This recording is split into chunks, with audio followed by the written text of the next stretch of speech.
បាទសួស្តីអ្នកនរគ្នានៅក្នុងវីដេអូនេះខ្ញុំនឹងបង្ហាញអ្នកនរគ្នាពីការធ្វើរូបភាពបែបនេះឲ្យទៅជារូបបែបនេះនៅក្នុងកម្មវិធី Adobe Photoshop អូខេតោះឥឡូវយើងចាប់ផ្ដើមធ្វើទាំងអស់គ្នាបាទអញ្ចឹងទី1ខ្ញុំសូម copy layer រូបភាពនេះមួយសិនអូខេអញ្ចឹងបន្ទាប់ពីបានប៉ុណ្្នឹងហើយចំណុចបន្ទាប់យើងត្រូវទៅសេអក្សរសិនមកអូខេ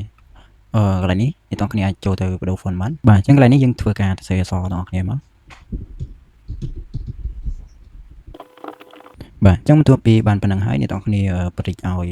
អក្សរហ្នឹងរៀងធំតិចមកដើម្បីងាយស្រួលក្នុងការយើងសេរីណា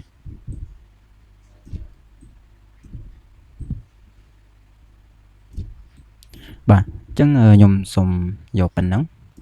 ហើយចុចសញ្ញាគ្រីសបន្ទាប់មកអ្នកនរគ្នាចុច mouse ស្ដាំនៅលើ layer អក្សរហ្នឹងហើយយើង convert វាទៅជា smart object បាទអូខេអញ្ចឹងចំណុចបន្ទាប់អ្នកនរគ្នាចុច control អក្សរ T ទោះពីចុច control អក្សរ T ហើយយើងចុច mouse ស្ដាំមក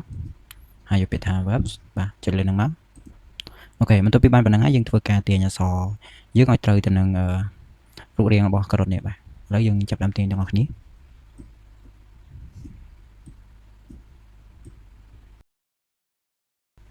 បាទអញ្ចឹងខ្ញុំសម្រេចថាយកប៉ុណ្ណឹងហើយបន្ទាប់ពីបានប៉ុណ្ណឹងហើយគ្នាយើងចុច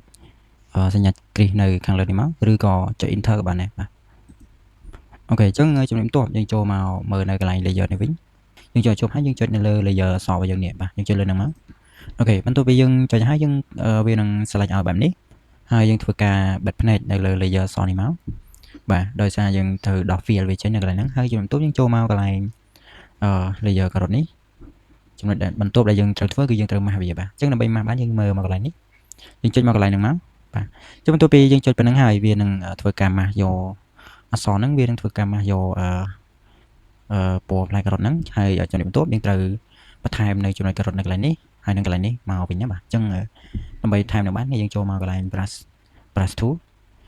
កន្លែងនេះយើងអាចសេរីសាយតូចធំតិចណាបើសិនជាវាអត់ចេញបើសិនជាវាតូចពេកឬក៏ធំពេកអ្នកនរគ្នាអាចសេរីនៅកន្លែងហ្នឹងបានបាទអញ្ចឹងចំណុចបន្ទាប់យើងធ្វើការចុចម៉ៅឆ្វេងចូលមកយើងទាញតិចតិចបែបហ្នឹងណាដើម្បីឲ្យរូបភាពរបស់យើងមើលទៅវាស្មើស្អាតបាទអញ្ចឹងកន្លែងហ្នឹងបើសិនជាគ្នាយើងទាញលឿនពេកវាអត់ស្អាតទេអញ្ចឹងយើងធ្វើការទាញតិចតិចដើម្បីឲ្យវាស្មើស្អាតបាទ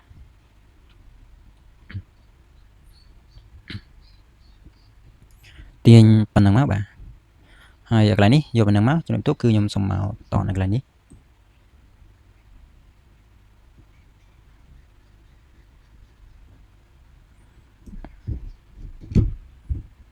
អូខេអញ្ចឹងយើងបានប៉ុណ្ណឹងហើយខ្ញុំក៏សម្រេចថាយកប៉ុណ្ណឹងអញ្ចឹងអ្នកនរគ្នាអាចរៀនធ្វើតាមបានណាហើយអ្នកនរគ្នាអាចមើលវីដេអូបានបើសិនជាចង់ធ្វើតាមបាទអញ្ចឹងនៅក្នុងវីដេអូហ្នឹងគឺមានតែប៉ុណ្្នឹងទេសូមអរគុណជម្រាបលា